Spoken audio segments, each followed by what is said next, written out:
The New York Knicks. We are the New York Knicks. We are the New York Knicks.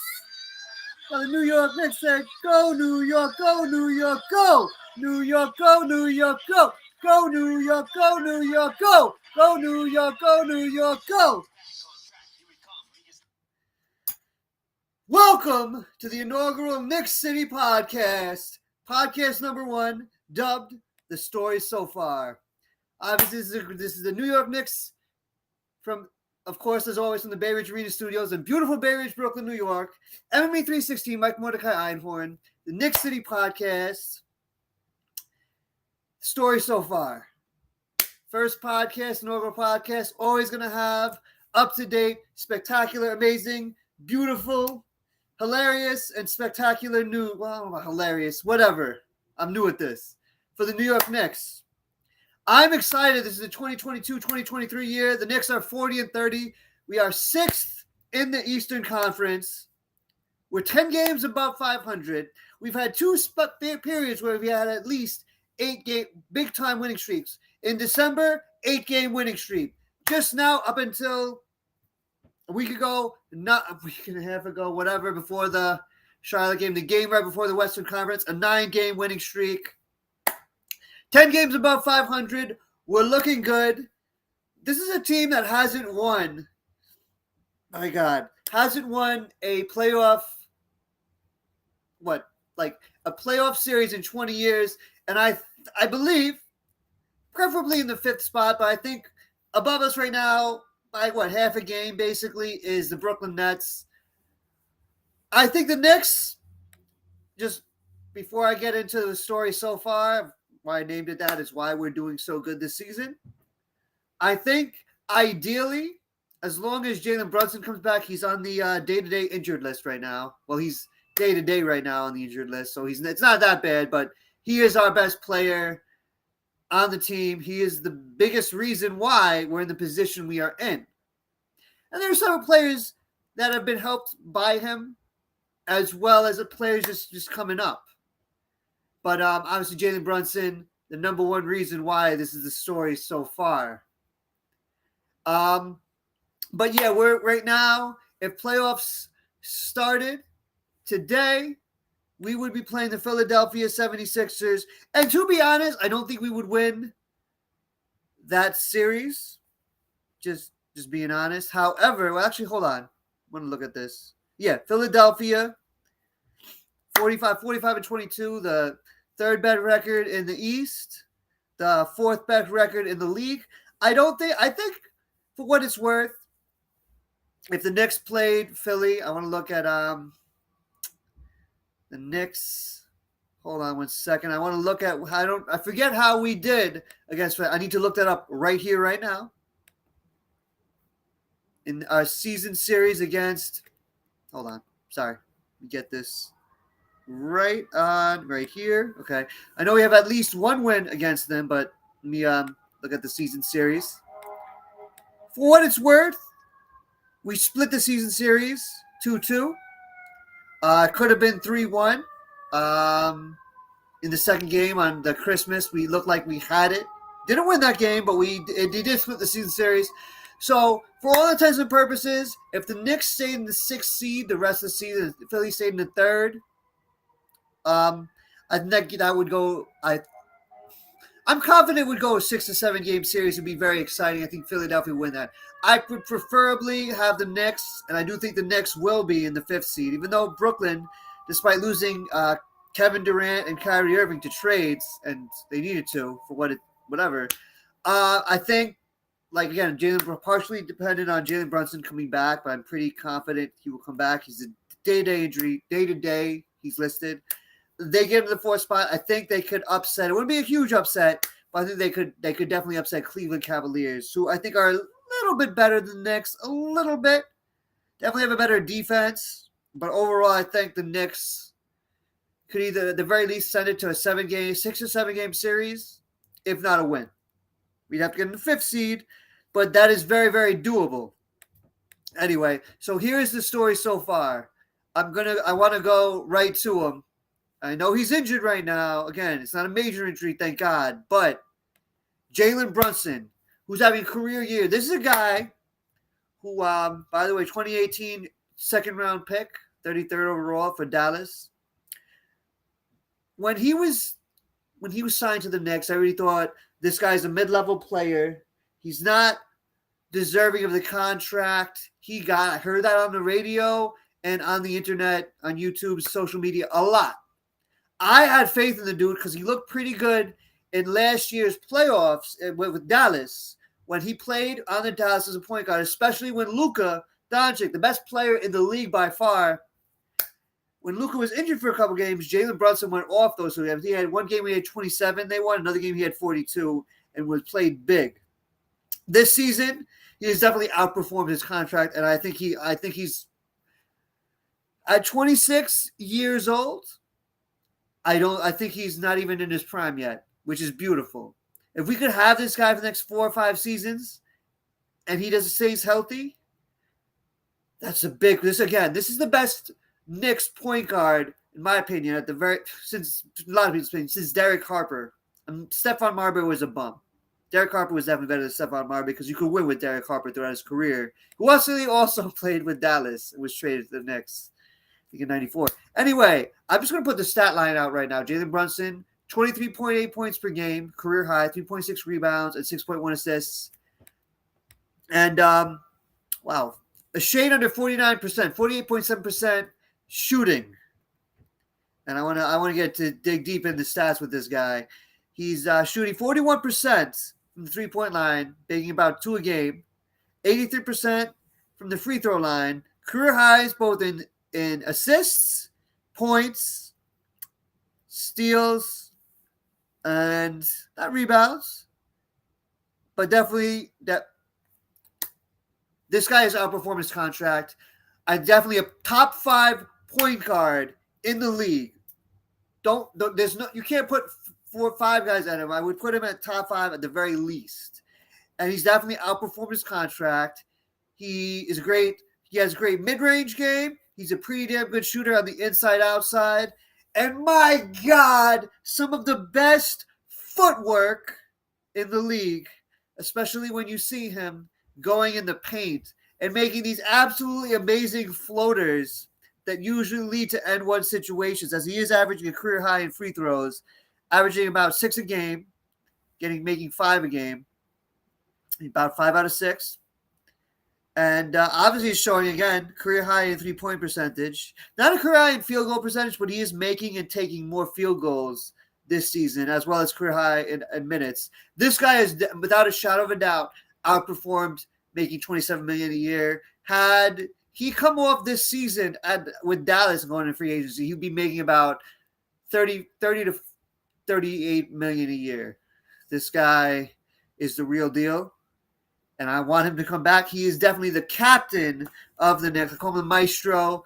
He is the reason, in my opinion. Also a very good defender. Can't deny that.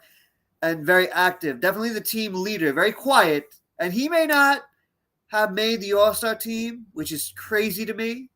We're going to go to the next guy who did make the All-Star team with the Knicks, Julius Randle, who is having his best season, as far as I'm concerned, in direct correlation to Jalen Brunson. Last season, Julius Randle, even though he did average 20 points a game, you can't always just look at the points. He was shooting 41% from the field. Not good.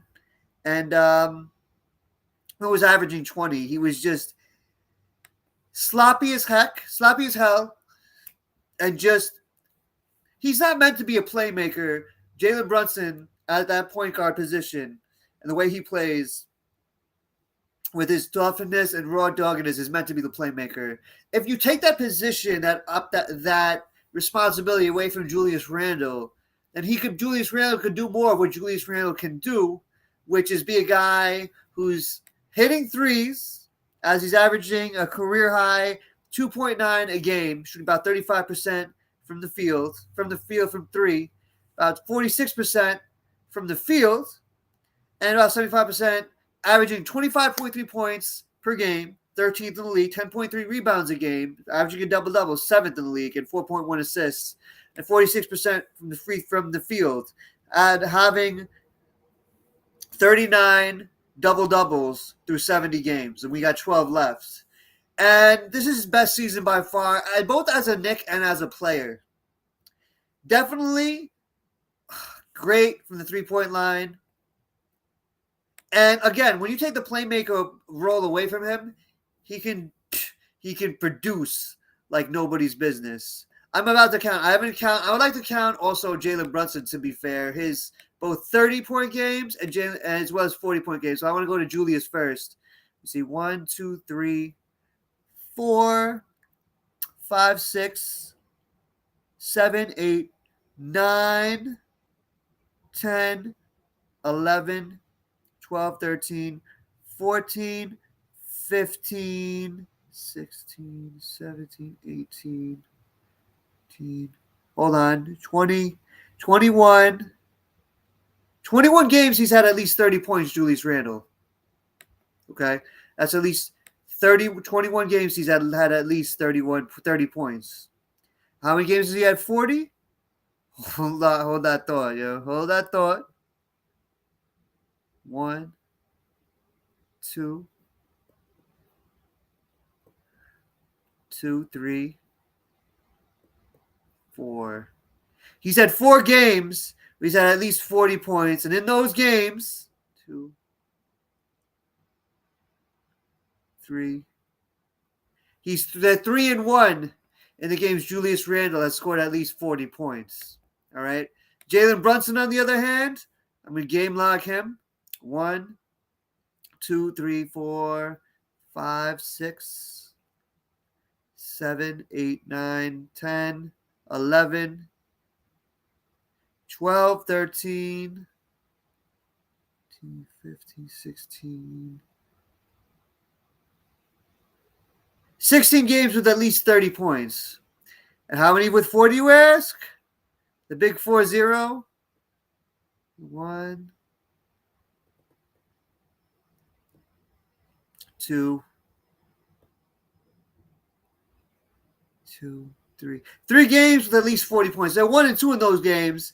But Jalen Brunson is the guy when – I also want to go back to Jalen Brunson, and I want to make this very clear. He's the guy when everybody else – when they need a shot and they need in big-time situations and nobody else is getting it done, he puts those on that role, and he makes it happen. He gets to the line, gets into those N1 situations for those conventional 3-point play opportunities, and is a big reason to keeping them in the game. I would also put that on Julius Randle, who's double-double up. He's definitely going to have a career high in double-doubles this season. Okay? That's big. He has 39. His career high is 41. He's got 12 games left. Wow. 12 games left. I've just realized he's the only player, I believe, that's played in all of those games. I also, when I want to go to line, RJ Barrett. I have RJ Barrett and, what's his name? And Emmanuel quickly. Then I'll talk about the bench and defense and overall. RJ Barrett, 19.8 points per game. Okay, my thing with RJ Barrett,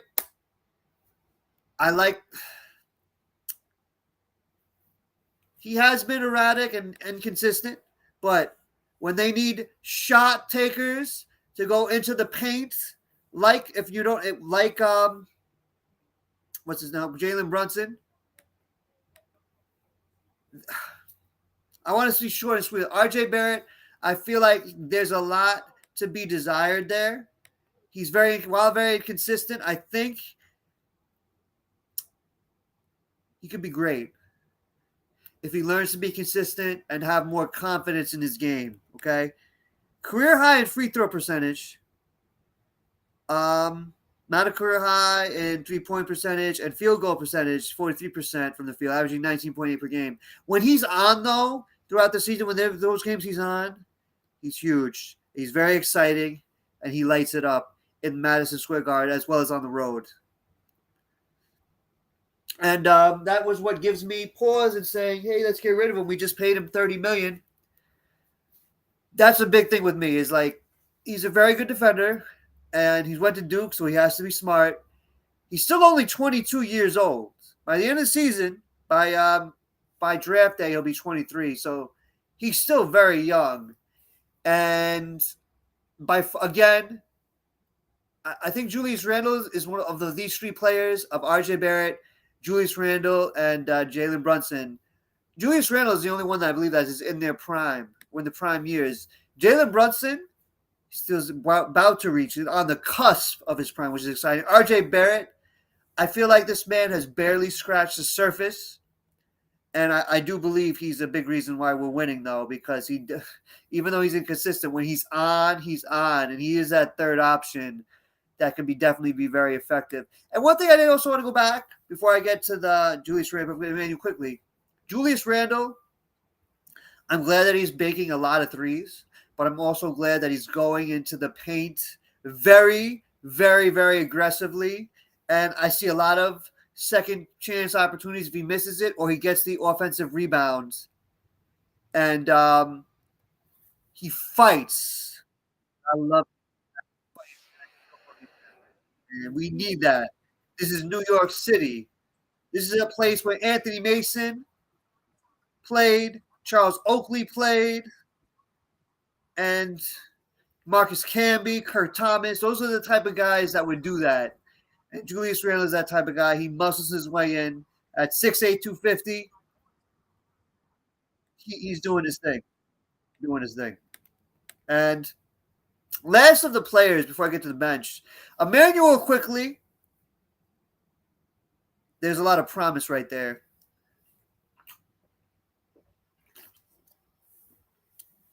Got career highs in points, rebounds, assists. Is that Well, actually, no. Last season, he had a shade more assists, but definitely has career highs in rebounds and points, shooting a career high in field goal percentage in both. All right. Career high in field goal percentage and points, as well as rebounds. And I always thought his first two seasons, he was very erratic, but could be very streaky. This season, especially when Jalen Brunson was injured earlier in the season and had to miss like 3 or 4 games, Emmanuel Quickly had some of his biggest and best games of his career in all of his basketball history ever with the Knicks in those moments. I mean, he had like a couple games where he had like 38 points. If I'm not mistaken, he actually had 38 points in a big win against Boston. It was a double OT. I think he did that actually twice, but recently on that 9-game winning streak, he ended it having going 38 points, 8 rebounds, 7 assists, 5 of 12 from the 3-point lines, 42% from the 3-point line, 15 out of 28 from the field. Very strong game.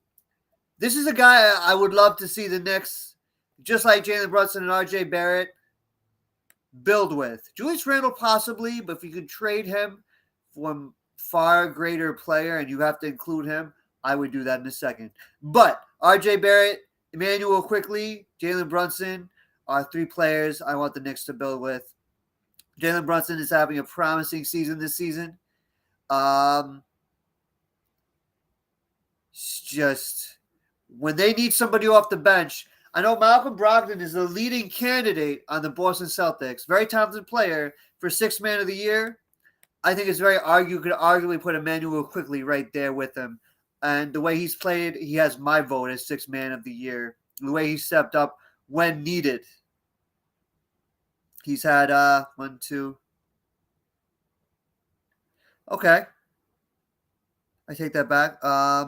2 games with at least 30 points. The other 30-point game, even though they lost to San Antonio that game, 122-15 on December 29th, he'd have 36 points on 12 of 27 shooting. Not too bad. 5 of 12 from the 3-point line, 7 of 8 from free throws, 7 assists, 7 rebounds. This guy has been very, very, very strong for the New York Knicks. And he's come up big when they needed him.